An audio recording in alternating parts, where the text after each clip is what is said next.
ایک کیا جنات سے مدد لے سکتے ہیں، اور دوسرا کیا جنات سے مدد لینا ممکن ہے؟ اور انسان کہیں گے اللہ انہوں نے ہم سے فائدہ اٹھایا لیکن ہمیں فائدہ اٹھانے نہیں۔ الحمدللہ رب العالمین والصلاة والسلام علی اشرف الانبیاء والمرسلین والحمدللہ رب العالمین۔ جو ہمارا تیسرا سوال ہے اس سیریز میں سے وہ ہے کیا جنات سے مدد لے سکتے ہیں اور کیا جنات سے مدد لینا ممکن ہے؟ دو سوال، ایک کیا جنات سے مدد لے سکتے ہیں اور دوسرا کیا جنات سے مدد لینا ممکن ہے؟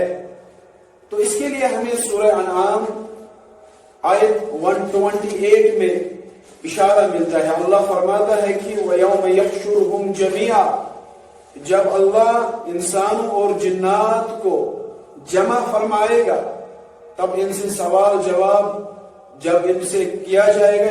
یہاں پہ ایک مقام پیش کیا اللہ نے فرمایا کہ دونوں جماعتیں، دونوں فریقین آپس میں لڑتے ہوں گے، جنات انسانوں سے جھگڑتے ہوں گے اور انسان جنات سے لڑائی کرتے ہوں گے، اور اللہ کہے گا ان کو وَقَالَ النَّارُ مَثْوَاكُمْ، آپ کا ٹھکانہ جہنم ہے، دونوں خالدین فیہا، آپ ہمیشہ ہمیشہ کے لیے اب آگ میں ہوں گے۔ تو یہ وجہ کیا ہوگی؟ اللہ نے اسی آیت میں فرمایا ہے کہ یہ وجہ ایسی ہوگی کہ یہ ایک دوسرے سے دنیا میں مدد لیتے ہوں گے، جنات انسانوں سے مدد لیتے ہوں گے اور انسان جناتوں سے مدد لیتے ہیں، اور آپس میں جھگڑتے ہوں گے قیامت کے دن۔ اور اللہ فرمائے گا کیوں لڑ رہے ہو؟ جنات کہیں گے اے اللہ انہوں نے ہم سے فائدہ اٹھایا لیکن ہمیں فائدہ اٹھانے نہیں دیا، اور انسان کہیں گے اللہ انہوں نے ہم سے فائدہ اٹھایا لیکن ہمیں فائدہ اٹھانے نہیں۔ تو یہ سلسلہ جب جاری ہوگا اللہ فرمائے گا کہ قَالَ النَّارُ مَثْوَاكُمْ، آپ دونوں کے لیے تو اب ٹھکانہ جہنم، ہمیں آپ کی بکواس اب نہیں سننی، کیوں آپ نے ایک دوسرے کے ساتھ یہ معاہدہ کیا؟ تو اس آیت سے ہمیں پتہ چلتا ہے کہ جنات اور انسان آپس میں ایک دوسرے سے فائدہ اٹھا سکتے ہیں، لیکن یہ فائدہ کس حیثیت سے ہوگا؟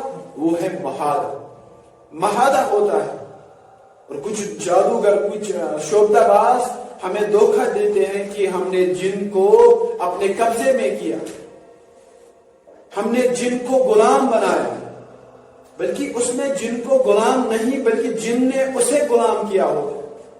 ایک معاہدہ ہوتا ہے کہ آپ مجھے یہ کام کر کے دو، میں آپ کے یہ کام کروں گا، شرط رکھی جاتی ہے۔ اور جو یہ مدد لینے کا واسطہ ہے، یہ مسئلہ ہے، اس میں آپ سمجھو کہ یہ شریر قسم کے جنات ہوتے ہیں، تب تک یہ کام نہیں کرتے ہیں جب تک نہیں یہ انسان کو شرک یا کفر کراتے، تب تک یہ انسان کی مدد نہیں کرتے۔ تو اس آیت کے ذیل میں ہمیں یہ پتہ چلا کہ انسان جنات سے مدد لے سکتے ہیں اور جنات انسان سے مدد لے سکتے ہیں۔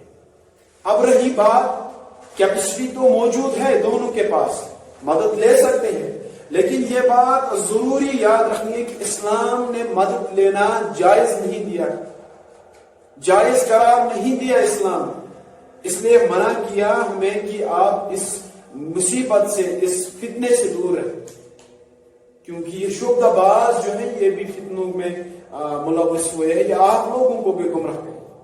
تو اس کے بعد یہ سمجھنا ہے کہ تعلق ہمیں جنات کے ساتھ اگر ہو بھی تو یہ کہاں تک ہونا چاہیے؟ تعلق اتنا ہونا چاہیے کہ ہم ایک دوسرے سے یہ مدد کریں، ہم جنات کے کھانے پر ہم پیشاب نہ کریں، جیسے ہڑیا ہے، جیسے گوبر ہے۔ اور قتادہ کی حدیث سے ہمیں معلوم پڑتا ہے کہ سوراخوں میں آپ پیشاب نہ کریں کیونکہ اس میں جنات رہتے ہیں، اس میں کوئی جانور ہوگا۔ تو اس سے ہمیں پتہ چلتا ہے کہ ہمیں ان کا لحاظ رکھنا ہے، فائدہ دینا ہے انہیں، ہمیں ان کو ظلم نہیں کرنا، ان کے ساتھ ظلم نہیں کرنا۔ لیکن جنات کیا فائدہ اٹھا سکتے ہیں کہ وہ ہم سے علم حاصل کر سکتے ہیں، وہ ہم سے رہنمائی حاصل کر سکتے ہیں، جیسے ہم نے دیکھا ہے عبد الرحمن مبارک پوری رحمت اللہ علیہ، اس کے بارے میں آیا ہے کہ اس کی مجلس میں جنات آیا کرتے تھے اور اس کی مجلس میں وہ قرآن اور احادیث سنا کرتے تھے، لیکن جب ان کا انتقال ہوتا ہے وہ جنات پردے کے پیچھے آوازیں آنے لگی. لوگوں نے کہا یہ آوازیں کہاں سے آ رہی ہے؟ تو کسی نے کہا کہ یہ جنات رو رہے ہیں، کیونکہ انہیں بھی دکھ ہے کہ ہم سے ایک جلیل القدر عالم گزرا جو ہمارا استاد رہا، تو ان کو بھی احساسات ہوتے ہیں. ہمیں ان کی یہ مدد کرنی چاہیے کہ ہم ان کے کھانے پر، ہم ان کی جگہ، ان کے بیوت پر ہم پیشاب نہ کریں، ان کی جگہوں پر جا کر انہیں تنگ نہ کریں. یہ فائدہ ہم انہیں دے سکتے ہیں. لیکن جنات سے یہ مدد لینا کہ ہم علاج کرنا شروع کر دیں، یہ قطعاً اسلام نے قطعاً جائز قرار نہیں دیا. اور جو یہ کام کرتے ہیں، لوگوں کو پھنساتے ہیں اپنے جالوں میں شعبدہ بازی کر کے، ان کو توبہ کرنی چاہیے. اور اس پر اللہ نے یہی اسی آیت کے ذیل میں فرمایا ہے. اس دن اللہ فرمائے گا ان کے سامنے، یہ جب آئیں گے یہ کہیں گے ربنا استمتع بعضنا ببعض وبلغنا اجلنا الذي اجلت لنا. اے اللہ، انہوں نے ہم سے مدد لی لیکن ہمیں فائدہ اٹھانے نہیں دیا. تو اللہ کہے گا قال النار مسواکم، اب آپ کا ٹھکانہ جہنم ہے، خالدین فیہا، آپ کے لیے اب ابدا ابدا جہنم ہے. گویا کہ ہم مدد لینے سے پیچھے رہ چلے. اس کو کہتے ہیں سد الذرائع. اور سوال ہے کیا جنات سے مدد لینا ممکن ہے؟ ہم کہیں گے ہاں ممکن ہے. ممکن کیوں نہیں؟ اور ہر ممکن ہونے والی چیز کرنا ضروری نہیں ہے یا جائز بھی نہیں. کچھ چیزیں ایسی ہیں جو ممکن ہے اور کرنا جائز ہے، اور کچھ ایسی چیزیں ایسے ہیں جو پاسبل ہے لیکن کرنا جائز نہیں ہے، اور کچھ چیزیں ایسی ہیں جو پاسبل ہے اور کرنا جائز ہے. اسی زمرے میں یہ جنات سے مدد لینا بھی ہے. یہ پاسبل ہے، جنات سے مدد لینا پاسبل ہے. کچھ چیزیں ایسی ہیں جو کرنی پڑتی ہیں، شرک کرنا پڑتا ہے، بدعات کرنے پڑتے ہیں، یا تاروں کو سجدے کرنے پڑتے ہیں، چلا کاٹنے پڑتے ہیں. تو پاسبل ہے جنات کمانا، لیکن جائز نہیں ہے. اس لیے ہمیں چاہیے کہ ان شعبدہ بازوں سے بھی بچیں اور اپنا ایمان جو ہے اس کی حفاظت کریں. ہم اس عمل سے بھی پرہیز کریں. تو اس کے بعد اگر اس کے بعد بھی کوئی انسان ایسا کرتا رہے تو ہم سوچتے ہیں کہ وہ اب خطوات شیطان کر رہا، اب وہ بار بار گناہ کرے گا. اس کو اب جنات کہیں پہ سکون نہیں دیں گے. اب وہ جنات کے دائرے میں آ گیا. اگر اس سے بچنا ہے تو ہمیں جنات کو اپنے دائرے میں رہنے دینا ہے اور اپنے آپ کو اپنے دائرے میں رکھنا ہے. تو ہم نے آج دو چیزیں دیکھی. ایک، کیا جنات سے مدد لینا ممکن ہے؟